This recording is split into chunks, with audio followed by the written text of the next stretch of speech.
குழந்தைகளா, உங்க தாத்தா வந்திருக்கிறேன். இன்னைக்கு உங்க தாத்தா உங்களுக்கு ஒரு கதை சொல்ல போறேன். இந்த கதையை கேட்டுட்டு அதுக்கப்புறம் நல்லா தூங்குவீங்களாமா. சரியா கண்ணுங்களா? ஓகே. இன்னைக்கு இந்த தாத்தா சொல்ல போற கதை ஒரு தத்துவ நிபுணருடைய தவிப்பு. தத்துவ நிபுணர். தத்துவ நிபுணர் அப்படின்னா யாரு? பிலாசபர். தத்துவ நிபுணர். தத்துவ நிபுணர்னா யாரு? தத்துவங்களை நிறைய சொல்றவங்க பேரு தான் தத்துவ நிபுணர், பிலாசபர். சரி, ஒரு நல்ல தத்துவ நிபுணர் நம்மளுக்கு எல்லாத்துக்கும் நிறைய உலகத்திலேயே நிறைய நல்லா தெரிஞ்ச ஒரு தத்துவ நிபுணர் யாரு? பிலாசபர் அப்படின்னா சாக்ரட்டிஸ்.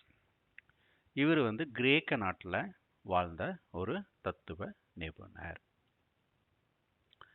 தத்துவ நிபுணர்கள்லாம் அப்ப என்ன சொல்லுவாங்க அப்படின்னா தத்துவங்களை சொல்லுவாங்க. சரி, உங்களுக்கு புரியுற மாதிரி நான் ஒரு தத்துவம், சின்ன தத்துவம் சொல்றேன். சரியா? நீங்க புரிஞ்சுக்குவீங்களாமா. என்ன குழந்தைகளா? கற்றது கையளவு, கல்லாதது உலகளவு. known is a drop, unknown is an ocean. கற்றது கையளவு. நம்மளுக்கு தெரிஞ்சது கையளவுக்கு தான், கொஞ்சம் தான் நமக்கு தெரியும். நம்மளுக்கு தெரியாதது இந்த உலகத்துல கடல் அளவு, அவ்வளவு விஷயங்கள் இருக்குது. கடல் எவ்வளவு பெருசு? கடல் போய் பார்த்திருக்கிறீங்களா குழந்தைகளா? கடலை போய் நின்னீங்கன்னா அப்படியே கண்ணுக்கு எத்தின தூரம் வரைக்கும் எப்படி இருக்கும்? தண்ணியா தான் இருக்கும். அப்ப அவ்வளோ பெரிய கடல். அப்போ நமக்கு இந்த உலகத்துல தெரியாத விஷயங்கள் எவ்வளவு இருக்குது? கடல் அளவுக்கு அவ்வளவு விஷயங்கள் நம்மளுக்கு தெரியாதது இருக்கு. ஆனா நம்மளுக்கு தெரிஞ்ச விஷயங்கள் எவ்வளவு? கொஞ்சம் தான் நம்மளுக்கு தெரியும். அதனாலதான் அன்னைக்கு சொன்னாங்க, நம்ம முன்னோர்கள் எல்லாம் சொன்னாங்க, பெரியவங்க எல்லாம் சொல்லி வச்சிருக்கிறாங்க. என்ன சொல்லி வச்சிருக்கிறாங்க? கற்றது கையளவு, கல்லாதது உலகளவு.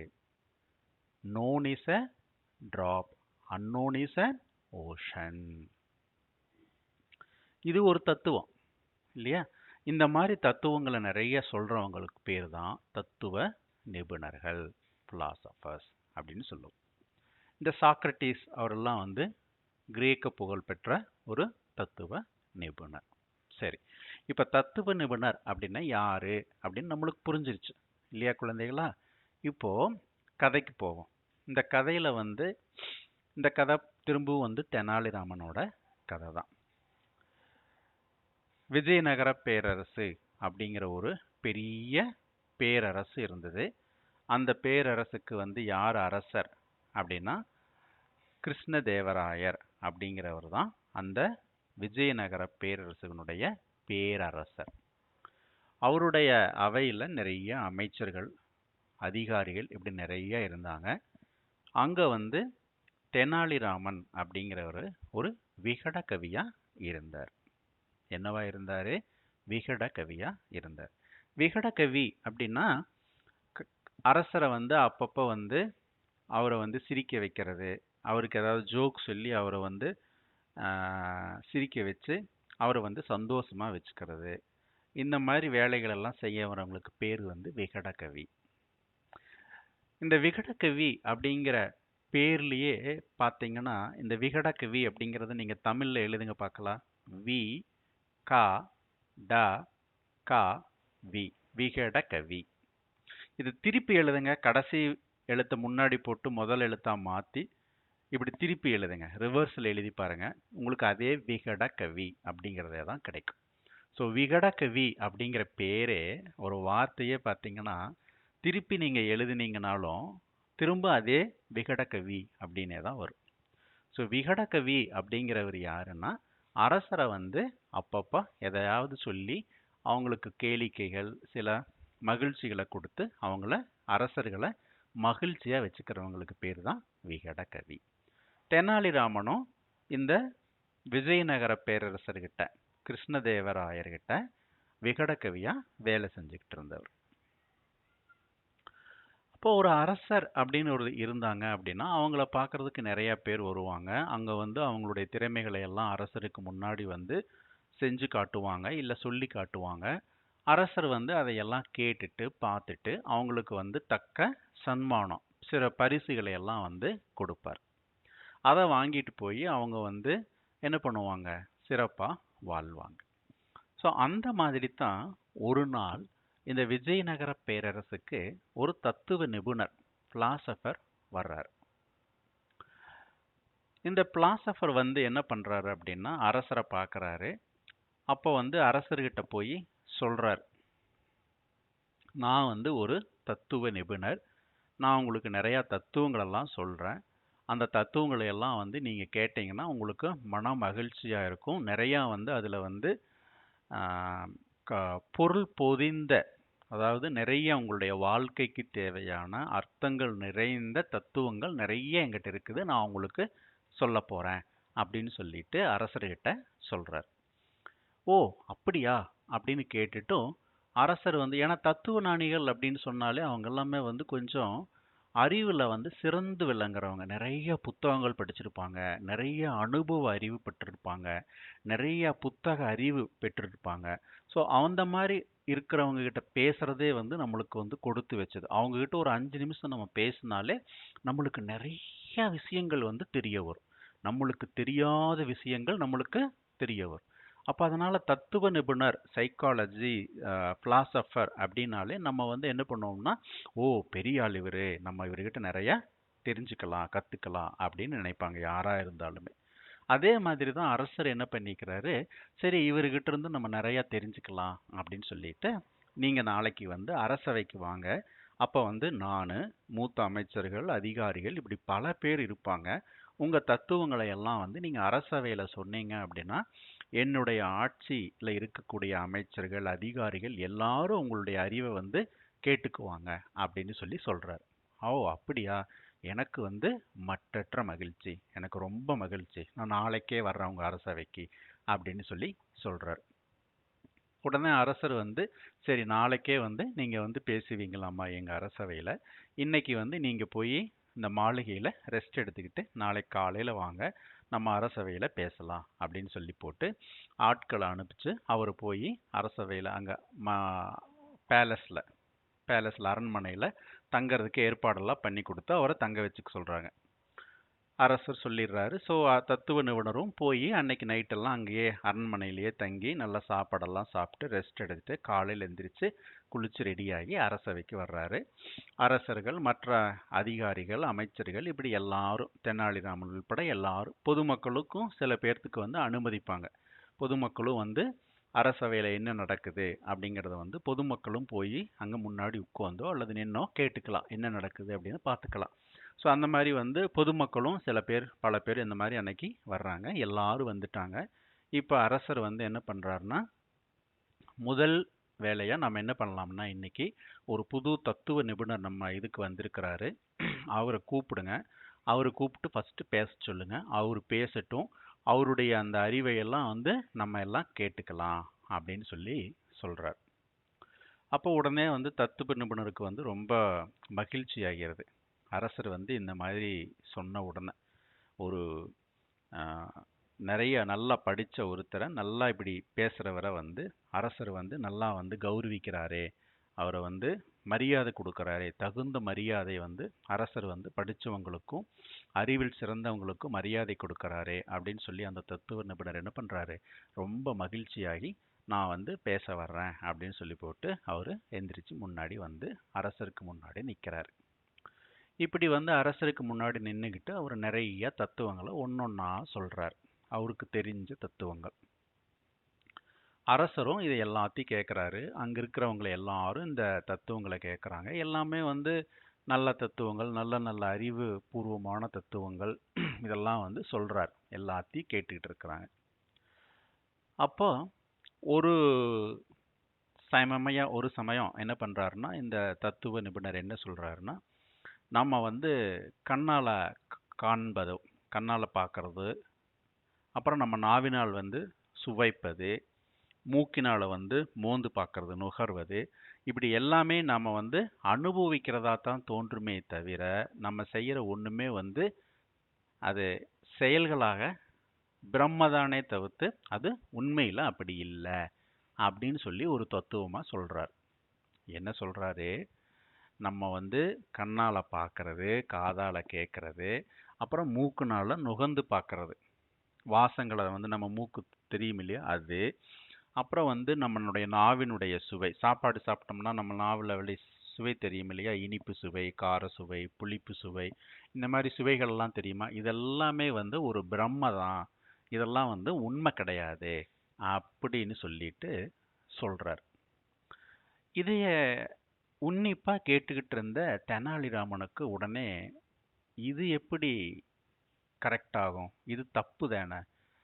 சாப்பிட்றது, பேசுறது, கண்ணால பார்க்கறது, காதால கேட்கறது இதெல்லாம் உண்மை தானே. இது எப்படி உண்மை இல்லாம போகும்? பிரம்மை அப்படின்னு எப்படி சொல்ல முடியும்? உண்மை இல்லைன்னு எப்படி சொல்ல முடியும்? இதெல்லாம் உண்மை தானே அப்படின்ட்டு தெனாலிராமனுக்கு அந்த இடத்துல வந்து அதை ஒத்துக்க முடியல. அந்த தத்துவத்தை வந்து தெனாலிராமனால அதை ஒத்துக்க முடியல. இது தப்பான ஒரு தத்துவம் அப்படின்னு சொல்லிட்டு அவருக்கு தோணுது.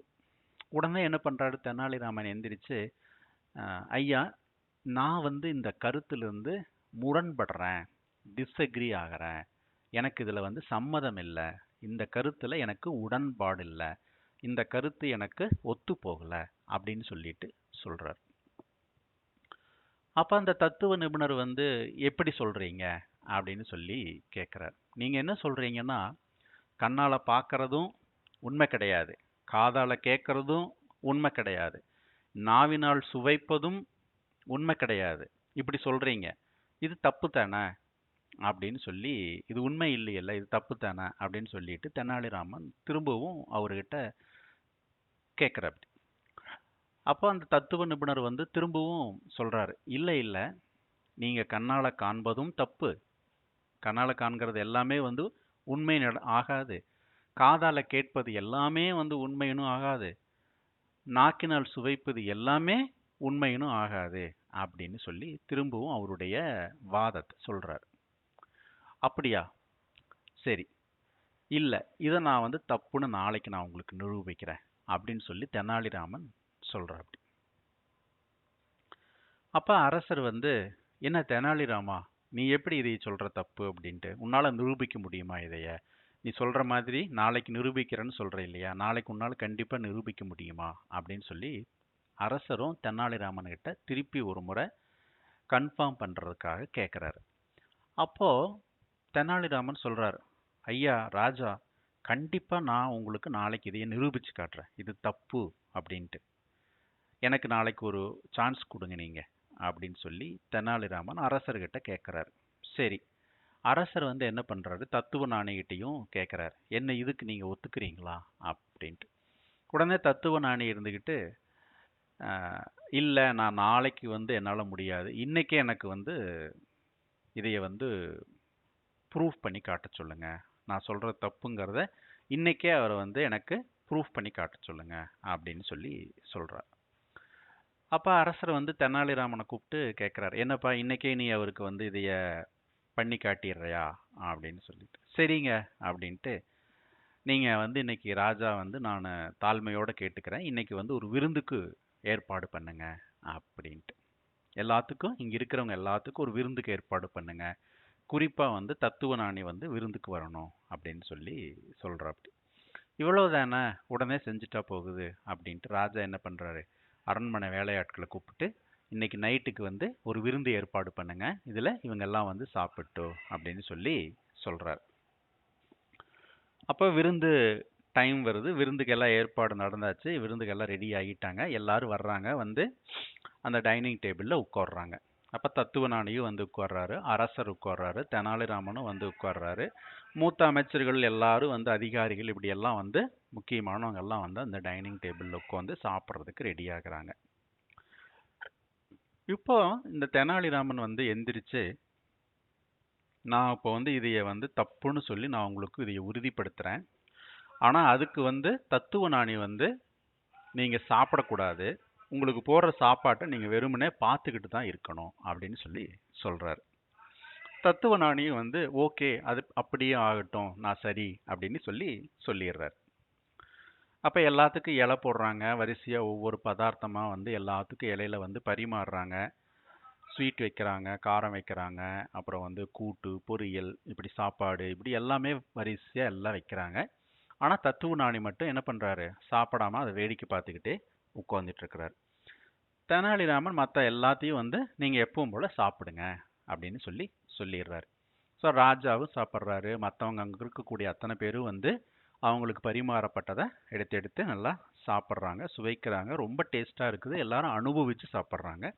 தெனாலிராமன் கூட நல்லாவே சாப்பிட்றாரு. இந்த தத்துவ ஞானி மட்டும் சாப்பிடாம பேசாம உட்கார்ந்துட்டு இருக்கிறாரு. எல்லாரும் சாப்பிட்டு முடிச்சதுக்கு பின்னாடி இந்த தெனாலிராமன், ஐயா, இப்போ நாங்கெல்லாம் வந்து சாப்பிட்டு முடிச்சிட்டோம். உங்களுடைய கூற்றுப்படி நீங்க சொன்ன மாதிரி கண்ணால காண்பது பொய், காதால கேட்பதும் பொய், நாவினால் சுவைப்பதும் பொய் அப்படின்னு சொன்னீங்க இல்லையா? இப்போ நீங்க என்ன நினைச்சுக்கிறீங்கன்னா, உங்களுக்கு போட்ட சாப்பாடை சாப்பிடாமையே நீங்க சாப்பிட்டதா நினைச்சுக்குங்க அப்படின்னு சொல்லிட்டு சொல்றாரு. அது எப்படி முடியும்? சாப்பிட்டா தானே வந்து அது என்ன மாதிரி டேஸ்ட் இருக்குது, என்ன மாதிரி சுவையில இருக்குதுங்கிறது தெரியும். சாப்பிடாம எப்படி வந்து அது தெரிஞ்சுக்கிறது அப்படின்னு நீங்க தானே ஐயா சொன்னீங்க, கண்ணால் காண்பதும் பொய், காதால் கேட்பதும் பொய், நாவினால் சுவைப்பதும் பொய் அப்படின்னு சொன்னீங்க.